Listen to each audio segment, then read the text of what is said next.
Good morning बच्चों। आप लोगों को ब्राइट कैरियर इंस्टीट्यूट में स्वागत है। आज 10th का इतना इंपॉर्टेंट चैप्टर पढ़ाने जा रहे केमिस्ट्री में। फर्स्ट चैप्टर जो हर एग्जाम में पूछता है। फर्स्ट चैप्टर मतलब कोई भी हो फाइनल एग्जाम में पूछेगा ही पूछेगा। मिनिमम मान के चले केमिस्ट्री में यहाँ 10 नंबर आएगा तो आएगा। तो आज चैप्टर पहला जो शुरू करें उसका नाम है रासायनिक अभिक्रिया एवं समीकरण। हमारे दैनिक जीवन में इसका क्या महत्वपूर्ण योगदान रहा इसके बारे में हम लोग चर्चा करेंगे। और कोई भी पढ़ाई शुरू करते हैं तो वो हमारे दैनिक लाइफ से वह जुड़ा हुआ रहता है, दैनिक जीवन से वो जुड़ा होता है। तो चलिए शुरू करते हैं रासायनिक अभिक्रिया और समीकरण, जिसको इंग्लिश में हम लोग बोलते हैं chemical reaction and equation. Chemical reaction and equation. तो आइए हम लोग शुरू करते हैं। तो सबसे पहले जानेंगे रासायनिक अभिक्रिया क्या है। रासायनिक अभिक्रिया हम लोग डेली लाइफ में यूज करते हैं। रासायनिक अभिक्रिया को पर क्षण प्रत्येक मिनट हम लोग का बॉडी में खाना खाएं तो कुछ खाएं और अंदर जाकर कुछ बना। तो क्या हो रहा है, वो रासायनिक अभिक्रिया हो रहा है।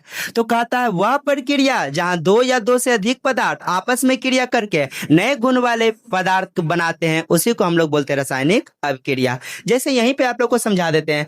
H2 प्लस O2 मिलकर बना H2O। ये गैस हुआ, ये भी गैस हुआ। दोनों का गुण अलग है, हाइड्रोजन का गुण अलग है, ऑक्सीजन का गुण अलग है, लेकिन ये जो बना वो लिक्विड बना, इसका गुण अलग है। दोनों का गुण क्या है, अलग है। तो यहाँ पे ये हाइड्रोजन जो है और ऑक्सीजन जो है, ये गुण दोनों का अलग हुआ, इसका भी गुण अलग हुआ।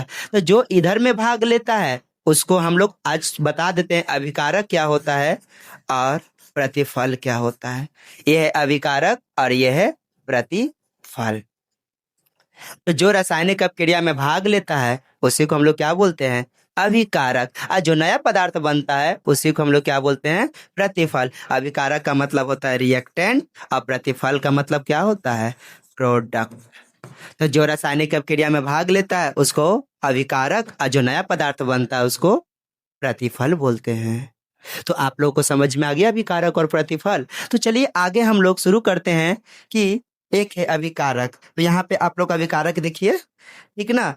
रिएक्टेंट जो पदार्थ अभिक्रिया में भाग लेता है उसी को हम लोग क्या बोलते हैं, अभिकारक। इंग्लिश में बोलते हैं रिएक्टेंट। और परिवर्तन मतलब चेंज हो रहा है, तो चेंज होकर बना उत्पाद, उत्पाद का मतलब प्रोडक्ट। तो अभिक्रिया के बाद जो नया पदार्थ बनता है उसी को हम लोग क्या बोलते हैं, प्रतिफल। तो अभिकारक और प्रतिफल आप लोग अच्छा से समझ गए होंगे। ये चीज हम अभी बताए थे। अब आगे आ जाओ, रासायनिक समीकरण क्या है। रासायनिक समीकरण, तो आइए हम लोग रासायनिक समीकरण के बारे में थोड़ा सा हम लोग बात करते हैं। रासायनिक समीकरण क्या है, ठीक ना। तो हम लोग रासायनिक समीकरण को बता देते हैं। देखिए वो समझिएगा, ये हम लिख दिए जल, ठीक ना। तो जल बनता कैसे पहले बता देते हैं। ये है हाइड्रोजन गैस और ये है ऑक्सीजन गैस। इसको हम मिलकर बनाए तो बन गया H2O, जो कि ये जल बना। तो ये जो बना और ये जो बना तो क्या है, ये एक संकेत में है या सूत्र में है। तो जो संकेत और सूत्र के माध्यम से हम लोग दिखाते हैं, ये पूरा दिखाएं, यही हमारा कहलाता है रासायनिक समीकरण।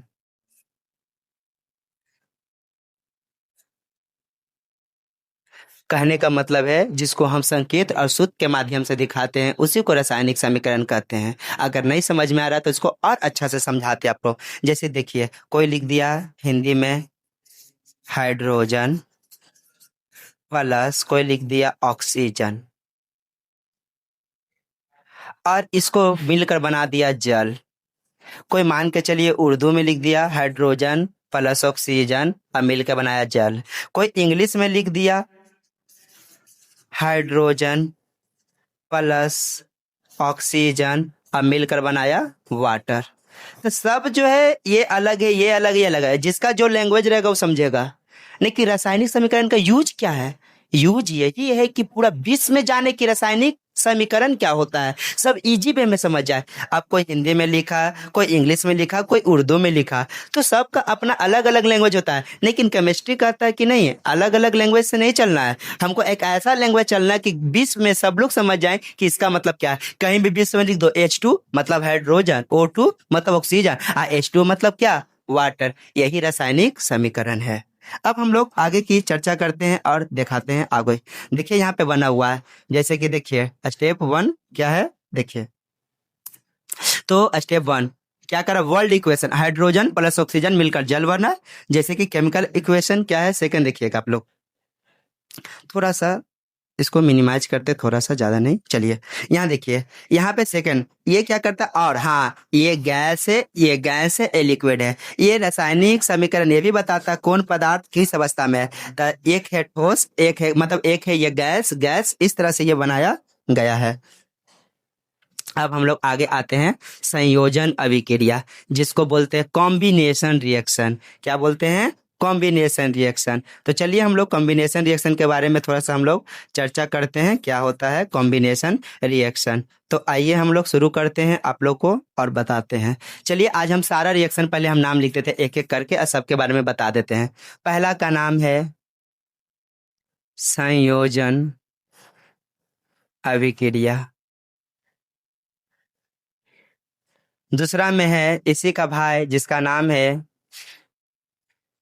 वियोजन अभिक्रिया, तीसरा जो हो गया आपका वैद्युत अपघटन,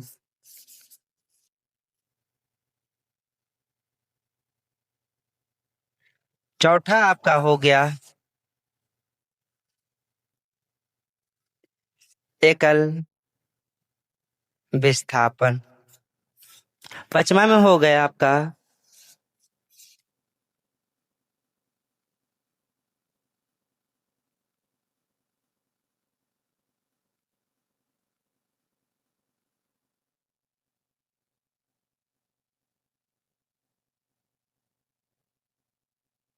छठा में आपका हो गया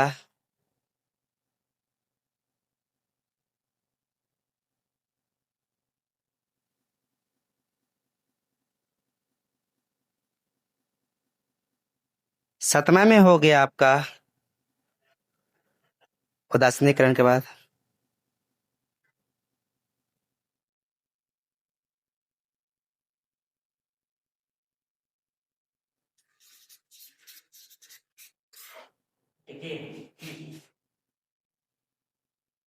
प्रकाश रसायन अपक्रिया। उसके बाद हम लोग चल जाते हैं ऑक्सीकरण अभिक्रिया।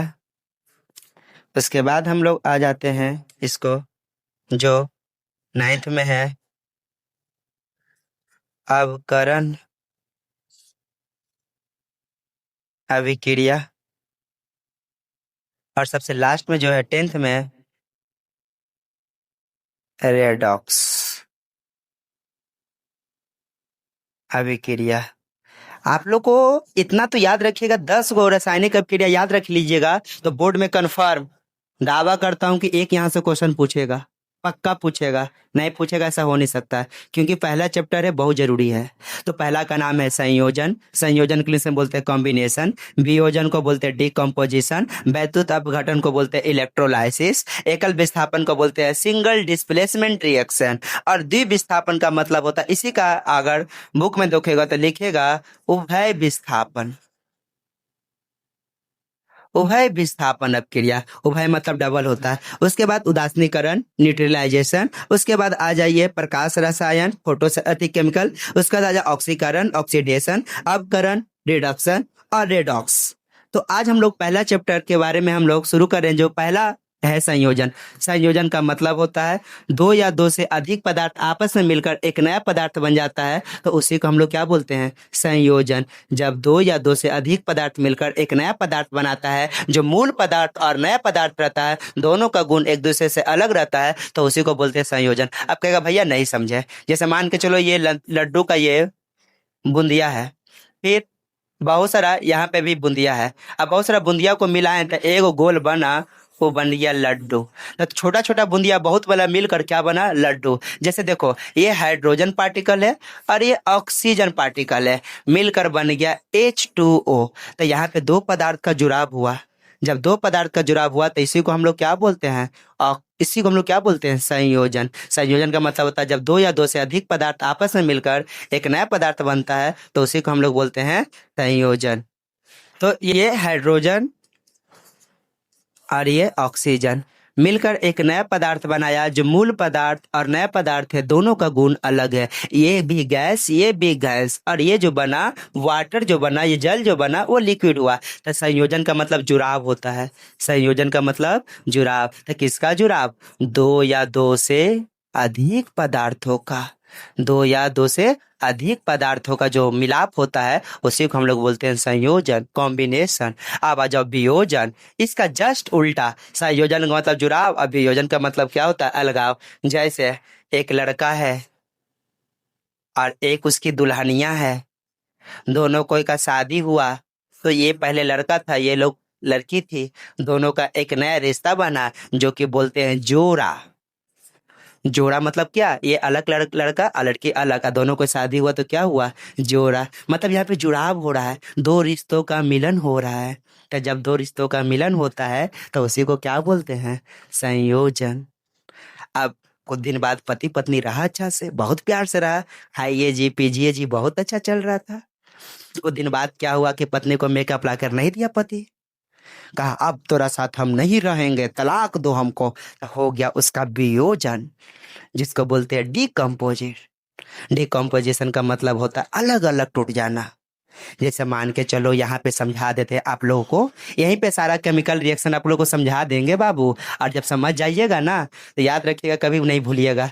एक ऐसा ट्रिक से बताएंगे जो कभी नहीं भूलिएगा। आ जाइए वियोजन। जैसे मान के चलिए ये पानी था, पानी को हम लोग हीट किए। पानी को क्या किए? हीट किए।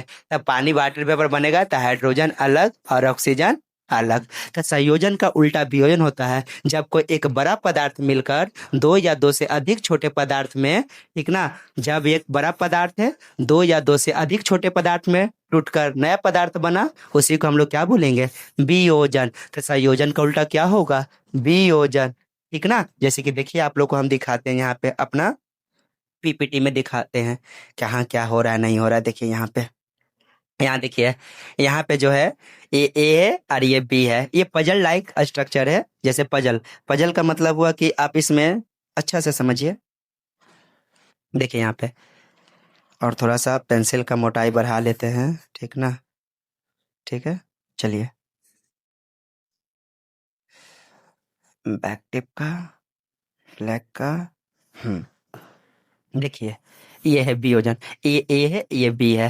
तो ये ए और बी, इसमें इसको यहाँ पे फिट कर दिए तो एक फिट करके एक नया पदार्थ बना। लेकिन नया पदार्थ बना यहाँ पे अलग अलग, यहाँ पे जुड़ गया। तो संयोजन का मतलब कॉम्बिनेशन, कॉम्बिनेशन का मतलब जुड़ाव। जैसे देखिए दो या दो से अधिक पदार्थ जुड़कर एकल उत्पाद बनाता है तो उसी को हम लोग बोलते हैं संयोजन। जैसे देखिए ये पूछेगा बोर्ड में, याद रखिएगा, CaO मतलब बिना बुझा हुआ चूना। अभी बिना बुझा हुआ है, बुझा हुआ नहीं है, एकरा में डाल दिए पानी। कोई भी आग लगा, आग में पानी डालेंगे तो बुझेगा ना जी, हाँ बुझेगा। तो उसी को बोलते हैं फिर बुझा हुआ चूना। तो ये बेचारा बिना बुझा हुआ था, अपनिया डाल दिए तब बुझ गया। तो ये दोनों जाकर आपस में मिल गया, तो ये था अलग अलग जाके जुड़ गया। तो याद रखिएगा CaOH का ट्वाइस, जिसको बोलते हैं बुझा हुआ चूना। ये भी क्वेश्चन बोर्ड में पूछा हुआ है कि बुझा हुआ चूना के साथ क्या। और आप लोग घर में देखते होंगे जो पेंट उंट होता होगा तो चूना उना लाकर बाल्टी में डालते होंगे तो वहां से हीट भी निकलता होगा। यहाँ से हीट भी निकल रहा है तो एक तरह का उसमें छेपी भी है। यहाँ से जब हीट निकल रहा है तो उसमें छेपी भी है। चलिए आगे हम लोग शुरू करते हैं आगे। यहाँ ये देखिए लिखा ही है, नीचे हम लोग लिखे ही है। उष्माक्षेपी अभिक्रिया क्या होता है, जिसको बोलते हैं एक्सोथर्मिक रिएक्शन। उत्पादन के साथ साथ उष्मा भी निकलती है, उसी को हम लोग क्या बोलते हैं? उष्माक्षेपी। यहाँ पे नोट करके याद रखिएगा, पूछा हुआ क्वेश्चन है।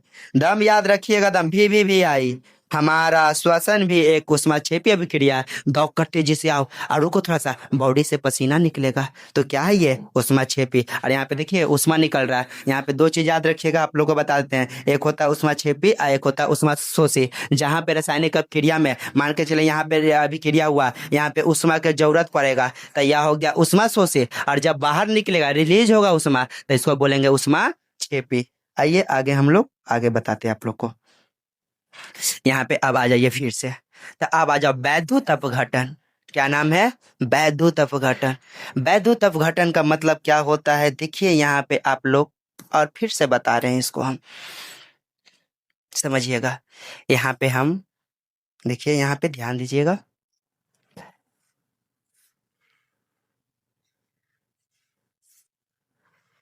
चलिए यहाँ पे हम लोग देखते हैं। चलिए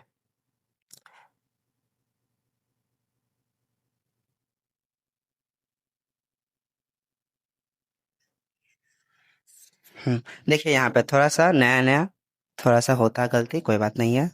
देखिए यहाँ पे हम एक बीकर लिए हैं और बीकर में पानी डाले हैं। ये बीकर में पानी डाले हैं और यहाँ पे हम दो चीज ले रहे हैं,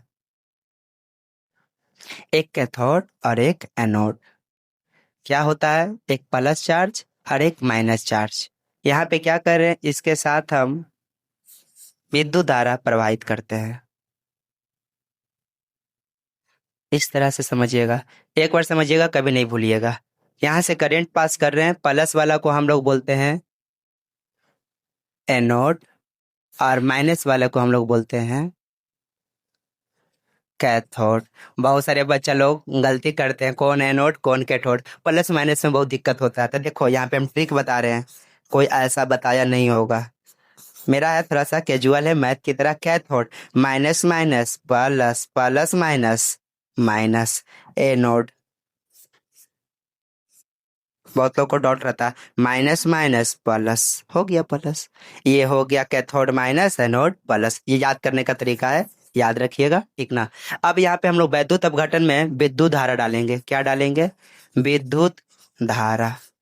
इसमें विद्युत धारा प्रवाहित की है तो प्लस माइनस गया, और ये इसका पीएच मान 7 है, पीएच वैल्यू 7 है।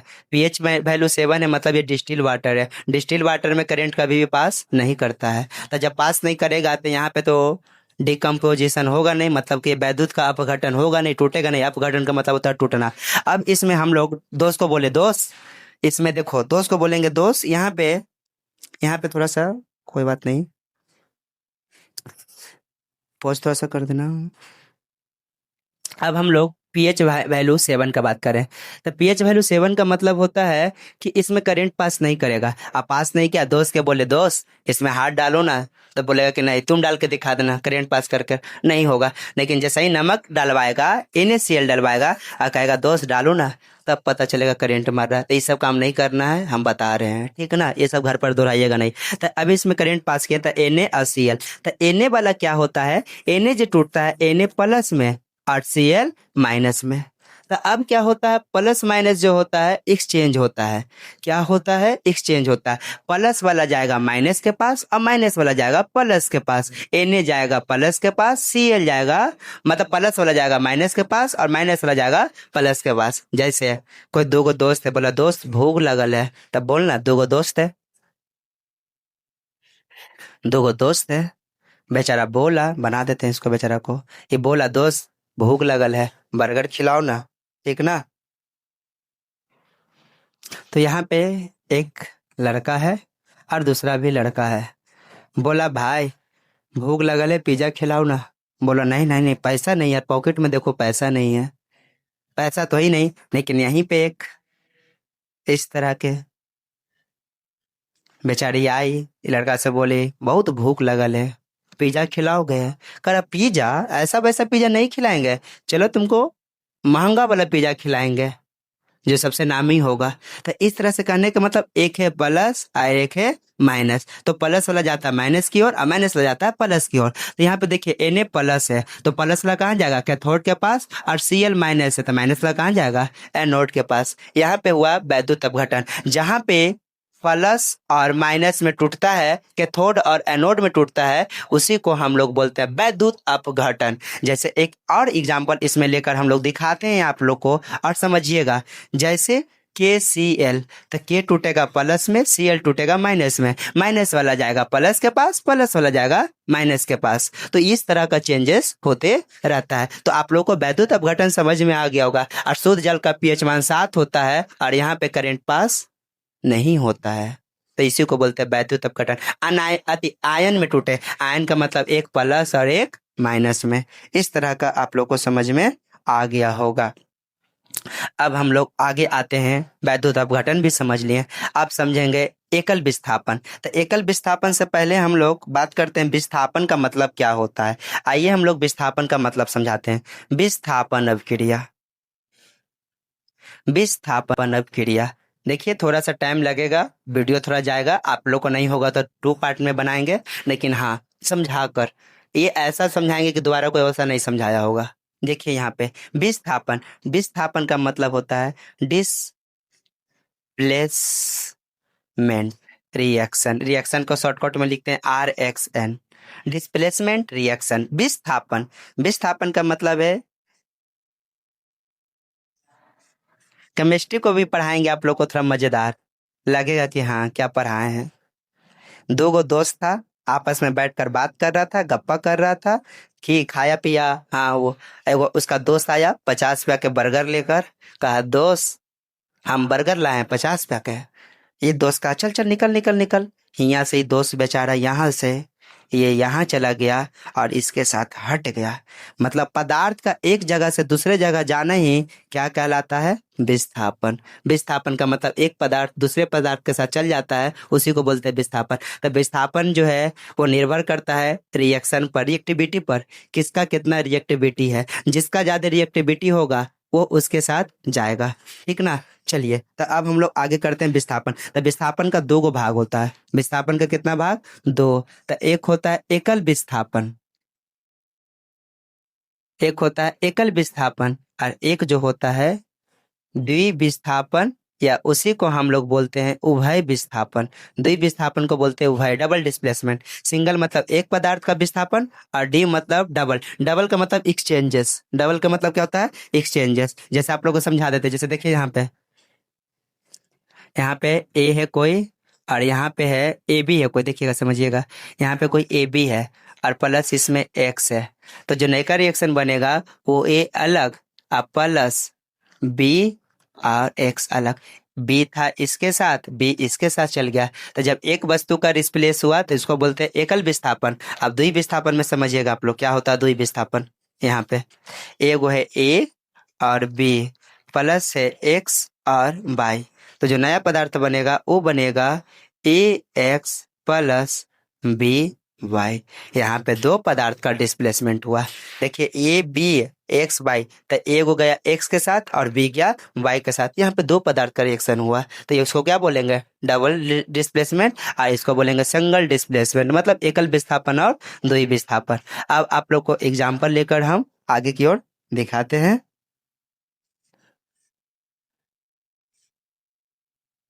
चलिए यहाँ तक आप लोग को हम बता दिए एकल और द्वि विस्थापन। चलिए यहाँ पे हम लोग आगे चलते हैं। अब आगे, अब हम लोग आगे आते हैं उदासीनीकरण अभिक्रिया। किसके बारे में, उदासीनीकरण अभिक्रिया के बारे में। आइए हम लोग उदासीनीकरण जानते हैं क्या होता है।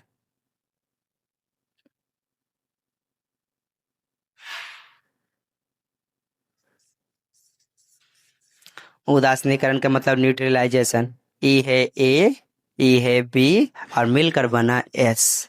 अब कहेंगे कि ए और बी प्लस एस बराबर क्या होता है, तो देखिए यहाँ पे क्या होता है।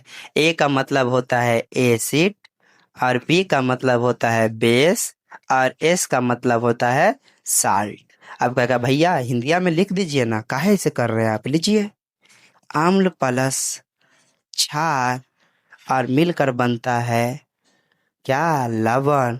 और एक चीज तो इसमें छोड़ ही दिए थे, जेड प्लस डब्लू, डब्लू मतलब क्या, वाटर। तो जिस रासायनिक अपक्रिया में अम्ल और क्षार मिलकर लवण प्लस जल बनाता है उसी को हम लोग बोलते हैं उदासीनीकरण। उदासीनीकरण का मतलब A plus B equal to S plus W, acid plus base equal to salt और वाटर।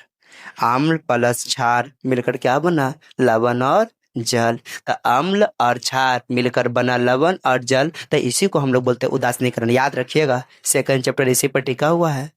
सेकंड चैप्टर समझ में आएगा जब इसको कोरिलेट कीजिएगा तब, तो इसको समझना बहुत जरूरी है। आप कहेगा भैया नहीं समझे, अम्ल मतलब HCl डालो, क्षार का मतलब NaOH डालो। सेकंड चैप्टर में शुरू करेंगे अम्ल क्षार और लवण, है ना। चलते हैं आगे और ये बनेगा यहाँ पे, देखिए यहाँ पे लवण बनेगा NaCl प्लस H2O।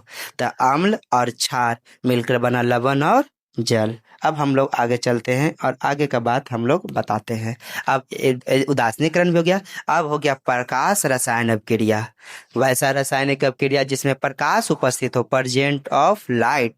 देखिए यहाँ पे हम लोग शुरू करते हैं। प्रकाश रासायनिक अभिक्रिया, प्रकाश रसायन जिसमें फोटो चाहिए, लाइट चाहिए।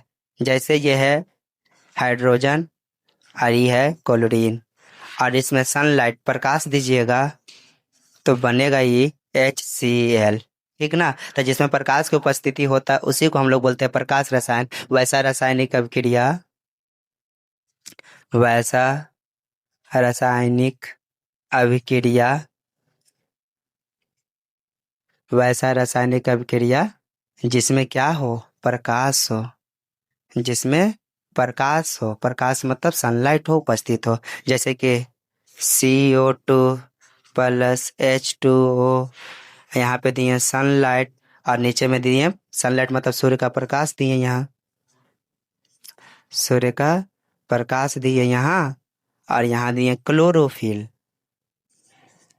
क्लोरोफिल, और यहाँ पे ग्लूकोज बना दिया C6H12O6 plus H2O plus O2। मतलब मान के चलिए ये जो बना ये क्या है, प्रकाश, जिसमें प्रकाश का जरूरत पड़ता है उसी को क्या बोलते हैं, प्रकाश रसायन अभिक्रिया। चलिए आगे हम लोग अब आगे बताते हैं। अब हो जाए ऑक्सीकरण और अवकरण और रेडॉक्स। ये तीनों इतना इंपॉर्टेंट है यहाँ पे कि आप पूछिए मत। ऑक्सीकरण, ऑक्सीकरण अभिक्रिया, ऑक्सीकरण अभिक्रिया, ऑक्सीडेशन बोलते हैं इंग्लिश में इसको, ऑक्सीडेशन, और इसको तो रिएक्शन बोलते ही हैं। तो वैसा रासायनिक अभिक्रिया, वैसा रासायनिक अभिक्रिया जिसमें ऑक्सीजन का जुड़ाव हो, किसका जुड़ाव हो, ऑक्सीजन का जुड़ाव हो, O2 का जुड़ाव हो, उसे बोलते हैं ऑक्सीकरण। ऑक्सीकरण में प्लस O2 होना चाहिए। जब तक ऑक्सीजन का जुड़ाव नहीं होगा तो वो ऑक्सीकरण अभिक्रिया नहीं कहलाएगा। कहेगा भैया कैसे, देखिए कार्बन है, कार्बन में ऑक्सीजन जलाएं तो क्या बन गया, CO2। तो कार्बन डाइऑक्साइड, इसमें किसका जुड़ाव हुआ, ऑक्सीजन का। तो जिसमें ऑक्सीजन का जुड़ाव होता है उसी को बोलते हैं ऑक्सीकरण। जैसे इसके नीचे भी हम बता देते आप लोगों को, अवकरण, अवकरण, अवकरण अभिक्रिया। तो अवकरण अभिक्रिया मतलब जिसमें हाइड्रोजन का जुड़ाव, हाँ थोड़ा सा इसमें गलती किए हैं, थोड़ा सा, ऑक्सीजन का जुड़ाव हो या हाइड्रोजन का निष्कासन हो, या हाइड्रोजन का निष्कासन हो। जिस रासायनिक अभिक्रिया में किसका जुड़ाव हो, O2 का जुड़ाव हो और किसका हटाव हो, हाइड्रोजन का हटाव हो। ऑक्सीजन जुड़े हाइड्रोजन हटे, ऑक्सीकरण। ऑक्सीकरण में ऑक्सीजन जुटेगा हाइड्रोजन हटेगा। अवकरण अभिक्रिया शॉर्टकट में किसका हटाव, ऑक्सीजन का, किसका जुड़ाव, हाइड्रोजन का। जिसमें हाइड्रोजन जुड़ेगा और ऑक्सीजन हटेगा उसको हम लोग क्या बोलेंगे, अवकरण। क्या बोलेंगे, जैसे कि यहाँ पे देखिए H2 प्लस O2, इसको बनाएं तो बना H2O। यहाँ पे किसका हटा, ऑक्सीजन हटा, कौन जुटा, हाइड्रोजन, हाइड्रोजन जुटा, ऑक्सीजन हटा, तो इसको क्या बोलेंगे, अवकरण। और जब इसी दोनों अभिक्रिया को आपस में जोड़ देते हैं तब हम लोग बोलते हैं रेडॉक्स। क्या बोलते हैं उसको, रेडॉक्स। ये सबसे इंपॉर्टेंट है, ठीक ना। इसी को हम लोग बोलते हैं रेडॉक्स अभिक्रिया, रेडॉक्स अभिक्रिया।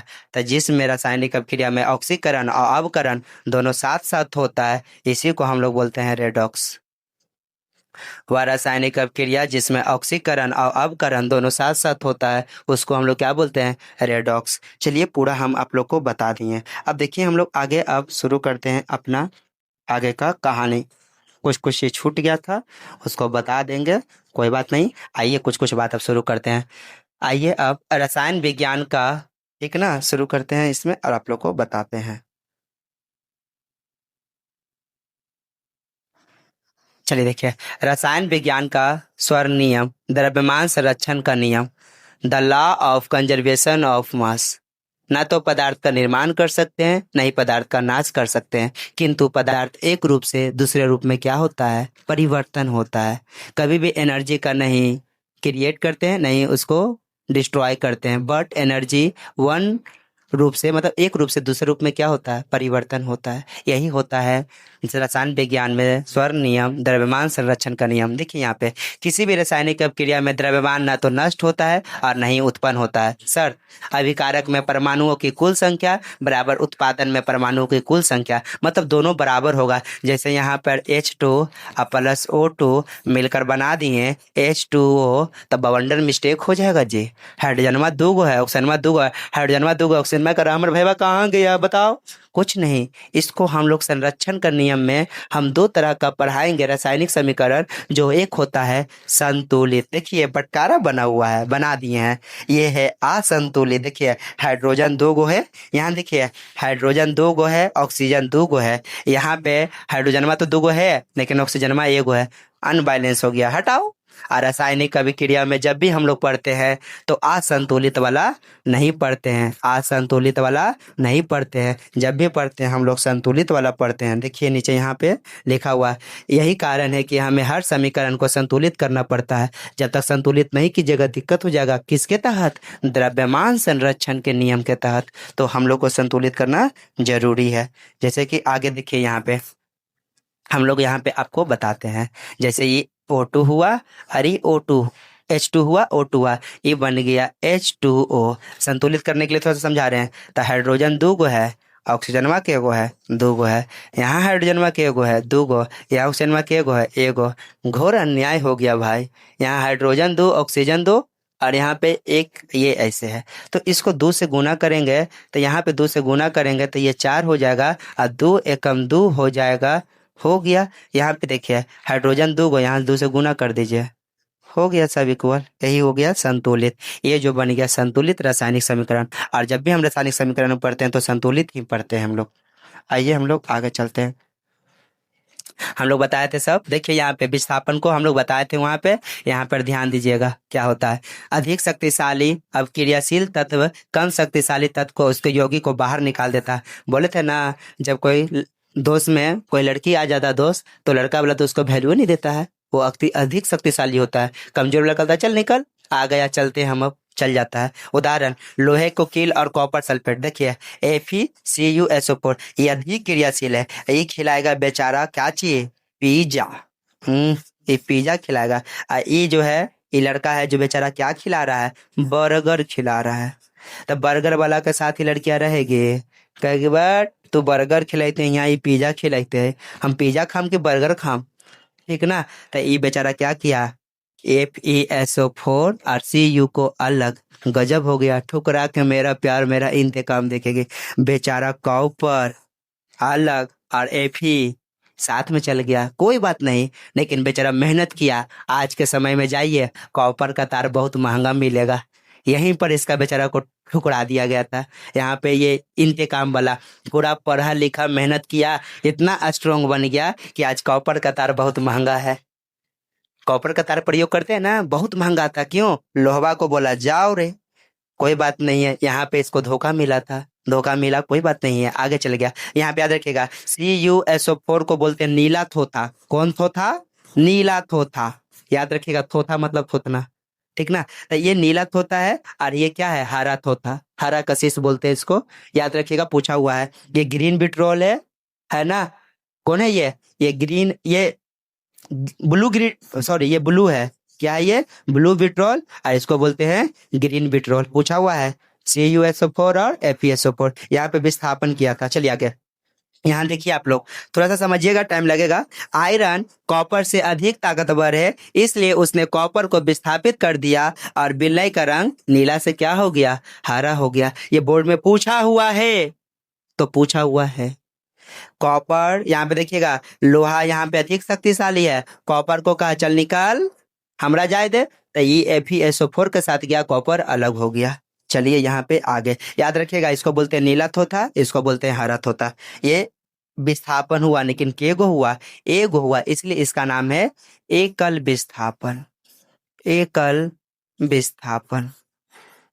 चलिए अब हम लोग आगे चलते हैं और आगे चर्चा करते हैं। अब आ जाइए, कुछ चीज जानिएगा, जब तक ये नहीं जानिएगा बहुत दिक्कत होगा। यहाँ पे दम याद रखना है, सक्रियता से नहीं पूछा हुआ है, बोर्ड में हमेशा पूछता है, हमेशा बोर्ड में पूछेगा। बबुआ लोग ध्यान दिया, जब तक ना अच्छा से समझ में आई कमेंट करिया कि ये चीज समझ में ना आई, बताएं। देखा यहाँ पे सक्रियता श्रेणी, द रिएक्टिविटी सीरीज चार्ट। अब कहेगा भैया मेरे मत ये समझाइए ना, यही तो समझ में नहीं आता है, तो यही चीज समझिएगा। इसमें क्या होता है ना, कहता है ना कि ये जो है जिसमें जल्दी रिएक्ट करेगा वही से साथ जाकर वो मिलेगा। जैसे कि सबसे ज्यादा रिएक्टिविटी है जो कौन है पता है, सबसे ज्यादा रिएक्टिविटी है वो पोटेशियम है। ट्रिक है, ठीक ना, एक ट्रिक बनाए हुए, याद करने का तरीका है। कैटरीना ने कार मांगी अल्टोजेन फरारी, फिर भी है क्यों मिल सिल्वर ऑडी। ये कैटरीना है, वही हीरोइन, ठीक ना। और इसको दम चाहिए दम कार, अभी कौन सा कार चाहिए, फरारी चाहिए, फिर भी उसको क्या चाहिए, ऑडी चाहिए। तो इस तरह से कहने का मतलब है कि याद करने का तरीका है। तो सबसे अधिक जो क्रियाशील होता है वो कौन है, याद रखिएगा पोटेशियम। एक कोची कहता है कि जक्कर गर्लफ्रेंड रहेगा सबके हम उड़ा के लेके भाग जाएंगे। कहने का मतलब क्या है, ये ज्यादा रिएक्टेंट है, और ये बेचारा बहुत मेहनत किया है तब इतना रिएक्टेंट है। इसके बाद आ जाओ सोडियम। अरे बाप रे बाप, ये ऐसा पदार्थ है कि एकरा चाकू से काटेंगे। आई बार दो बार पूछा एग्जाम में, ठीक ना, ये दो बार पूछा है, कोची से काट देंगे, चाकू से। आई क्या है, धातु है, धातु को चाकू से काट देंगे। लोहा का काटो तो, कॉपरवा काटो कट जाएगा, नहीं कटेगा। यही ले ले मैग्नेट वाला, कट जाएगा, नहीं कटेगा। लेकिन इस सोडियम है जो कट जाता है, इसको पनिया में डालेगा ना तो ब्लास्ट होगा, डिम। कहने का मतलब ये जो है ये बहुत क्रियाशील होता है। इसको कोची में रखा जाता है, किरोसिन तेल में, इसको किरोसिन तेल में रखते हैं। आप कहेगा किरोसिन तेल मतलब, अरे मटिया तेल जो मटिया में रहता है उसको बोलते हैं। इसको रखा जाता है, इतना क्रियाशील होता है। उसका calcium, magnesium, aluminium, zinc, ferrous, plumbum, hydrogen, copper, हाइड्रोगारा, अति क्या है, AuAg। याद रखिएगा, ये पूछता है AuAg वाला। देखिए ट्रिक बता देते हैं, Ag और एक होता है Au, ये पूछा हुआ है Ag, ठीक ना, Ag Au दिलावन ना, तो Ag Au दिलावन समझना। Ag मतलब कौन, पति। पति किसके समान होता है, बेचारा चांदी के समान होता है। तो बहुत अच्छा से बोला है Ag Au दिलावन ना। Au मतलब क्या, सोना। एक सोना दूसरा सोना का डिमांड कर रही है, एक सोना दूसरा सोना का डिमांड कर रही है, तो पति के प्यार से Ag Au दिलावन ना। सो Au मतलब क्या, सोना। और कोई भी काम प्यार से निकलता ना तो पत्नी बहुत अच्छा से बोलेगी Ag Au दिलावन ना। तो Ag मतलब क्या, पति। और पति क्या दिलाएगा, पति एक चांदी के समान है, और उसको क्या चाहिए, सोना। सोना का क्या होता है, Au। तो याद रखिएगा, Ag मतलब क्या, चांदी। पति किसके समान है, चांदी के समान। और सोना को क्या चाहिए, सोना। सोना मतलब Au, Ag Au दिलावना। ये सबसे अधिक क्रियाशाली है, क्या ये सबसे अधिक, देखिए ये सबसे अधिक है। जैसे जैसे नीचे जाएगा वैसे वैसे क्रियाशीलता श्रेणी जो है घटते जाएगा। कोई बात नहीं, थोड़ा थोड़ा होता है। चलो, ये सबसे अधिक क्रियाशील है और ये सबसे कम क्रियाशील है। मतलब सबसे कम जंग केकरा में लगेगा, सोनवा में लगेगा। मम्मी हम लोग जो पहनती है सोना का सब चीज, उसमें जल्दी जंग लगता है, नहीं लगता है। क्यों नहीं लगता है, क्योंकि सोना है, सोना में जल्दी जंग नहीं लगता है। चलिए आगे हम लोग और करते हैं, नहीं तो ये बहुत आगे चला जाएगा, बहुत बड़ा हो जाएगा। अब हम लोग आगे चलते हैं, अब हम लोग आगे शुरू करते हैं। ये सब बात बताए थे। अब हम लोग आ जाते हैं उपचयन और अपचयन, जो कि हम पहले हम बता चुके हैं। और इसमें कुछ स्लाइड था, और स्लाइड इधर गया, इधर गया, इधर गया, ये बता दिए थे, ये भी बता दिए थे। शुरू करें, चलिए अब हम लोग आ जाते हैं इसके पे। अब हम लोग शुरू करते हैं उपचयन और अपचयन, जो कि बहुत जरूरी है, कंफ्यूजन होता है फूड में, उपचयन और अपचयन। चलिए, तो ये है उपचयन और इधर है अपचयन, जो कि ऑक्सीडेशन पहले हम बता दिए थे, ये पीपीटी के थ्रू बता रहे हैं हम, ठीक ना, समझिएगा। ऑक्सीडेशन और रिडक्शन, ऑक्सीडेशन में प्लस होगा ऑक्सीजन, माइनस होगा हाइड्रोजन। रिडक्शन माइनस होगा ऑक्सीजन, प्लस होगा हाइड्रोजन। कितना इजी वे में बता दिए आप लोग को, plus oxygen, oxidation plus hydrogen, reduction, इसको बोलते हैं उपचयन अपचयन। आज जब दोनों कोई मिलकर होगा तो उसी को क्या बोलते थे, रेडॉक्स। देखिए यहाँ पे उपचयन ऑक्सीडेशन, ऑक्सीजन का जुड़ाव या हाइड्रोजन का हटना, इसी को क्या बोलते हैं, उपचयन मतलब ऑक्सीडेशन। इसका दूसरा नाम भी है ऑक्सीकरण। क्या नाम है, ऑक्सीकरण। तो उपचयन ऑक्सीजन का जुड़ाव हाइड्रोजन का हटना, अपचयन ऑक्सीजन का हटना या हाइड्रोजन का जुड़ाव, वो क्या हो गया, रिडक्शन। और जब दोनों कोई साथ कोई होता है तो उसी को हम लोग बोलते हैं रेडॉक्स। क्या बोलते हैं, जब ये दोनों प्रक्रिया एक साथ होती है तो इसको बोलते हैं रेडॉक्स। समझिएगा, यहाँ पे ये कॉपर है, ऑक्सीजन है और ये हाइड्रोजन है। यहाँ पे समझिएगा, यहाँ पे ये ऐसे गया, यहाँ पे कौन हटा, ऑक्सीजन हटा, तो ऑक्सीजन हटा तो क्या होगा, अपचयन। यहाँ हाइड्रोजन है, जुड़ा कौन, ऑक्सीजन, तो यहाँ पे क्या हो गया, उपचयन। तो उपचयन और अपचयन आप लोग को अच्छा समझ गए, यहीं पे समझिए चुपचाप, उतना नहीं ध्यान दीजिए। ऑक्सीजन का जुड़ाव, हाइड्रोजन का निष्कासन, ऑक्सीजन का निष्कासन, ऑक्सीजन का जुड़ाव, और जब दोनों को साथ में होता है तो इसी को हम लोग बोलते हैं रेडॉक्स। जब ऑक्सीकरण और अपकरण दोनों साथ साथ होता है तो उसी को हम लोग क्या बोलते हैं, रेडॉक्स बोलते हैं। चलिए अब आगे, अब हम लोग आगे देखिएगा, बता रहे हैं। देखिए एक चीज थोड़ा सा छूटा हुआ है, वो चीज को हम आप लोग को बता देते हैं। यहाँ पे थोड़ा सा हमको ये बताना था, जरूरी था। देखिए यहाँ पे, ये बहुत ही जरूरी है, समझिएगा इसके बारे में। हमारे दैनिक जीवन में उपचयन का प्रभाव, ऑक्सीडेशन का प्रभाव क्या है, तो पहला बात है संक्षारण। संक्षारण का मतलब अगर शुद्ध भाषा में बोले हम लोग तो इसको हम लोग बोलते हैं जंग लगना। जंग लगना, याद रखना, संक्षारण का शुद्ध भाषा में समझो जंग लगना। जब कोई लोहा वाला पदार्थ या वैसा पदार्थ जो ऑक्सीजन के सामने आ जाता है और जलवाष्प से क्रिया करता है तो उसमें क्या होता है, वो धीरे धीरे कमजोर होने लगता है और उसमें जंग लगने लगता है, उसी को हम लोग बोलते हैं संक्षारण। घर में खिड़की आता होगा, दरवाजा आता होगा लोहा को, तो मम्मी कहते होगी पहले सिरेज कागज मार, खिड़की आया दरवाजा आया तो कहे सिरेज कागज मार के सब जंग के छुड़ाओ। और जंग के छुड़ा कर ऊपर से क्या करते हैं हम लोग, एक तरह का इसमें हम लोग पेंट करते हैं। क्या करते हैं, इसमें पेंट कर देते हैं, ठीक ना, पेंट कर देते हैं। क्या करते हैं, इस तरह से हमें कलर लेते हैं इस तरह से, और इसमें क्या करते हैं, इसमें पेंट कर देते हैं। और पेंट कर देते हैं इसलिए पेंट करते हैं कि ताकि ये ऑक्सीजन से बच जाए। तो जब ऑक्सीजन से बच जाएगा तो संक्षारण होने से बचेगा। तो एक हुआ ऑक्सीकरण का काम, ये हुआ। दूसरा है विकृति अति विकृत गंधित, मतलब रेंसिडिटी। क्या होता है, खाना को अगर लंबे समय तक खुला ऑक्सीजन में छोड़ देते हैं तो खाना जो खट्टा महकने लगता है, एकदम स्मेल करने लगता है। इसका मेन कारण है कि वो खाना जो ऑक्सीजन चल गया है। इसीलिए हम लोग का जो लेज आता है, चिप्स आता है, उस सब में पूरा हवा भर कर डाला जाता है ताकि उसमें ऑक्सीजन ना जाए। अगर ऑक्सीजन से रिएक्ट कर जाएगा तो कुरकुरे चिप्स सब खराब हो जाएगा। देखते नहीं है कभी कभी, अगर उसमें हवा नहीं रहता तो खराब लगता है। लगता है कि नहीं लगता है, जरूर लगता ही होगा, आप लोग खाइबे करते होंगे। चलिए आगे, यहाँ पे देखिए, यहाँ पे बहुत अच्छा से आप लोग को समझा देते हैं। देखिए थोड़ा सा इसको ऊपर करते हैं, समझिएगा। नमी, हवा और अम्ल के संपर्क में आकर धातुओं को नष्ट होना, उदाहरण लोहे पर जंग लगना, भूरा रंग हो जाता है, चांदी का काला पड़ना, तांबे पर हरी परत पड़ना, ये सब क्या है, संक्षारण है। ये सारा चीज संक्षारण है। अब इसको बचाओ, पेंट करना, तेल या ग्रीस लगाना, या जस्तीकरण। जस्तीकरण क्या होता है, जस्ता का एक लेप लगाते हैं जिससे जो है धातु बहुत लंबे समय तक सुरक्षित रहे और वो संक्षारण से बच जाए। इसी को हम लोग बोलते हैं संक्षारण। संक्षारण से बचने का उपाय भी आपको हम बता दिए हैं। अब हम लोग आगे आ जाते हैं, खाना।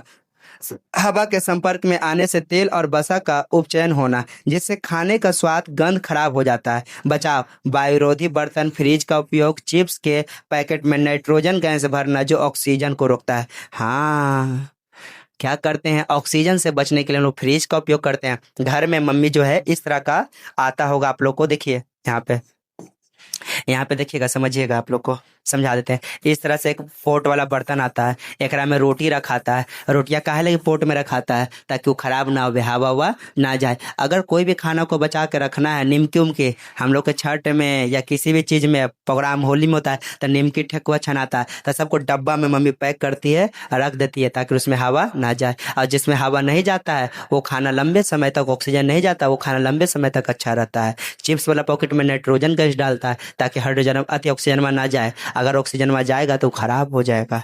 चलिए हम लोग आगे अब चलते हैं। अब हम लोग शुरुआत लास्ट की है जो हम लोग शुरू करते हैं। अब सबको हम लोग एक तरह से, अब हम लोग चलिए यहाँ पे हम लोग आ जाते हैं और इसको हम लोग, इसके बाद हम लोग को लास्ट वाला इमेज, हाँ आया तो था।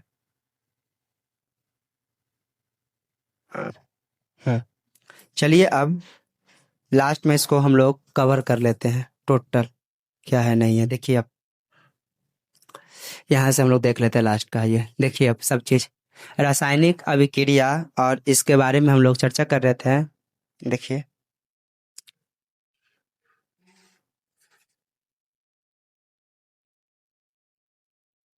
चलिए लास्ट में लोग रासायनिक क्रिया और समीकरण एक संपूर्ण मार्गदर्शक, इसको दम पूरी तरह से हम कर रहे हैं। कुछ चीज छूट गया तो वो चीज भी यहाँ पे पता चल जाएगा।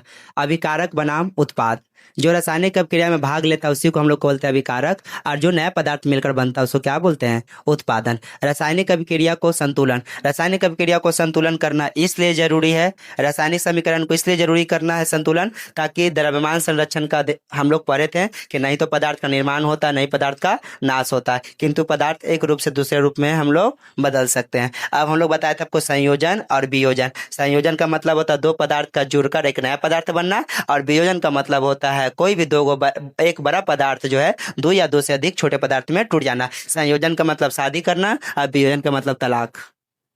ठीक ना? चलिए अब आ जाइए ऑक्सीकरण, अपकरण और रेडॉक्स। कुछ और चीज था वो बता दिए, देख लीजिएगा। ऑक्सीकरण जो इंपॉर्टेंट है, जिसमें ऑक्सीजन का जुड़ाव हो और किसका निष्कासन हो? हाइड्रोजन का, उसको बोलते हैं ऑक्सीकरण। अपकरण जिसमें हाइड्रोजन का जुड़ाव हो और ऑक्सीजन का क्या हो? निष्कासन। और रेडॉक्स, ऑक्सीकरण और अपकरण दोनों साथ साथ होता है, उसी को हम लोग क्या बोलते हैं? रेडॉक्स। अब हम लोग आगे आते हैं। इसमें इसमें हम बता दिए थे आगे। अब क्रिया की मुख्य विशेषता, 5 को विशेषता बाबू याद रखिएगा, बहुत जरूरी है।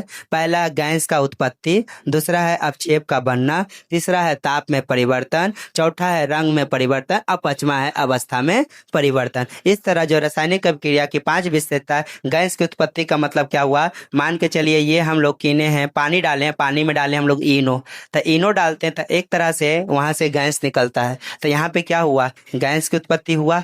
अब दूसरा अवक्षेप का बनना, मान के चलिए मम्मी जो गोबर मिट्टी पानी सब सौनी, तो सब सौनी तो नीचे में जो है मिट्टी लोग जमा हो जाता है। कोई भी ठोस पदार्थ में से, कोई ठोस पदार्थ विलयन में से अलग एक जमा होता है, इसी को हम लोग बोलते हैं अवक्षेप का बनना। अवक्षेप का बनना मतलब वो जमा हो जाता है। अब ताप में परिवर्तन, तो ताप में दो तरह का होता है, एक होता है उष्माक्षेपी और एक होता है उष्माशोषी। उष्माक्षेपी का मतलब होता है कि जिस रासायनिक अभिक्रिया के बाद उष्मा निकलता है उसी को बोलते हैं उष्माक्षेपी। अभी आप लोग को पढ़ा रहे हैं, ठीक ना, ये वीडियो बना रहे हैं तो इसमें गर्मी हमको लग रहा है, सांस ज्यादा ज्यादा ले रहा है, तो क्या हो रहा है? ये उष्माक्षेपी। मान के चलो मम्मी गोईठा उठा लाई, लकड़ी उकड़ी लाई, तित्तल है, भीगा हुआ है, तो उसको जलाते हैं। तो जलाने से पहले छत्ता पे हम लोग सुखाते हैं या उसमें विशेष प्रकार का वैसा हीट करते हैं ताकि वो जले। तो जिस रासायनिक अभिक्रिया के दौरान, अभिक्रिया के दौरान उष्मा की जरूरत पड़ता है, उसी को हम लोग क्या बोलते हैं? उष्मा शोषी। अब रंग में परिवर्तन, रंग में परिवर्तन बताए थे ये वाला बात।